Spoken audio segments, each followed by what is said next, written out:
Chapter 1. A Spartan Company. A race! A race! Who will plunge first into Eurotas? The boy who shouted the challenge stood poised, ready for flight. His head was thrown back, his arms were extended, and one foot, thrust before him, touched the ground lightly. It was Chartas who called, and at the sound of his voice the whole group of boys, 15 in number, threw themselves into the same attitude, and at a word spread away to the banks of the river.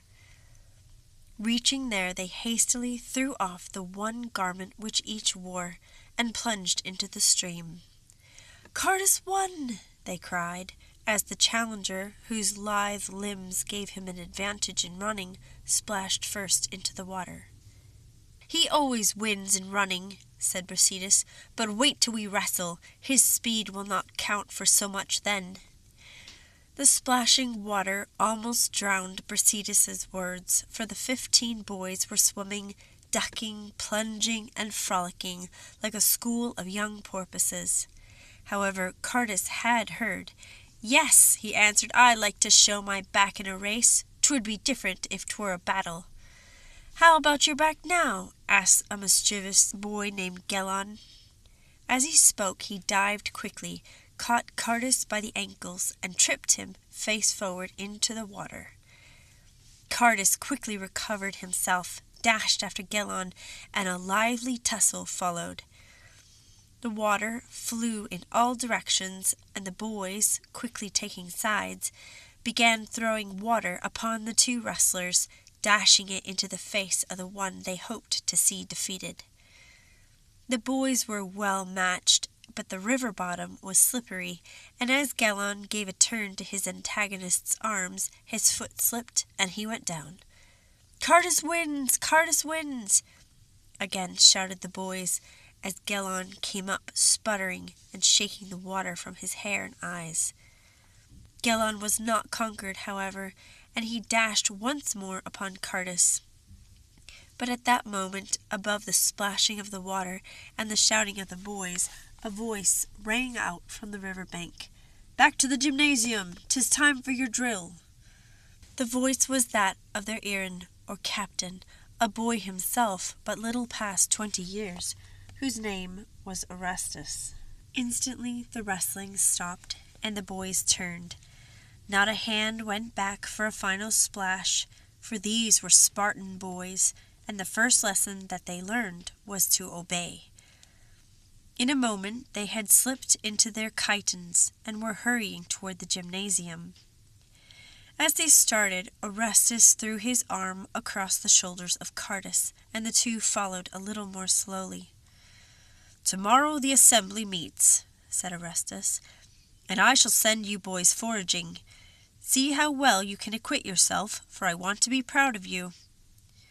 "I wish we were old enough to attend the assembly," said Chartas, "but I know you will tell me what takes place. I should like to listen to the speeches, but then," he added, "it is rare sport to forage, and I shall do my best." "I know you will," said Orestes, looking with genuine pride and affection at the younger boy. When they reached the gymnasium, the others were already selecting their quoits for throwing. They paid no heed to the open preference of their captain for Chartas, since every captain of boys in Sparta had his favorite pupil.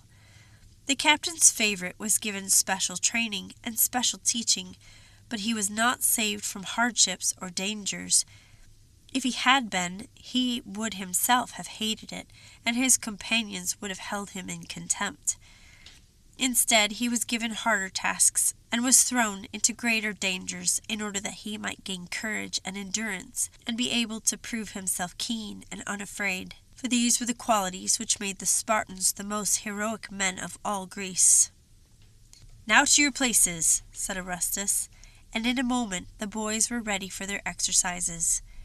There was no donning of gymnasium suits. The chiton was their one garment, worn on all occasions. It was a sleeveless shirt of wool.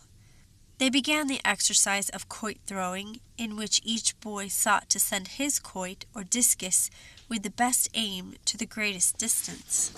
As one of the boys, named Theognis, took up his quoit, one of the smaller boys darted out of his place. "Stand back!" shouted Theognis. "Do you want to play the part of Hyacinthus and be struck down?" The boy retreated, and Theognis threw his quoit. "Bravo!" cried the boys, for the discus had sped far beyond that of any other thrower. Theognis threw back his head as he stood erect. He was shorter than most of his company. He could never win in a race, and in wrestling he was often thrown. But his discus throwing was always good, and he was glad to have won this bravo from the boys. As the quoits were put away, Orestes turned suddenly to Theognis and said, "You referred a moment ago to Apollo and Hyacinthus. Tell us the story." Theognis did not hesitate. Hyacinthus was loved by the god Apollo, and they were often together. One day, as they were playing at a game of quoits, Apollo threw his discus. It slipped from his hand, and striking Hyacinthus, slew him. Apollo was deeply grieved. He had loved the beautiful boy, and now he was dead, slain by his own hand. But Apollo, god though he was, could not bring him back to life. So where the blood of Hyacinthus had moistened the earth, he caused a beautiful purple flower to grow. He named the flower the hyacinth. "Your tale is as well told as your discus was well thrown," said Orestes. And once more Theognis felt a thrill of pleasure, for praise from one's captain was not easily gained in Sparta. But though praise was not easily gained, it was part of each boy's training to answer sudden and unexpected questions, and to give his answers as clearly and as briefly as he could.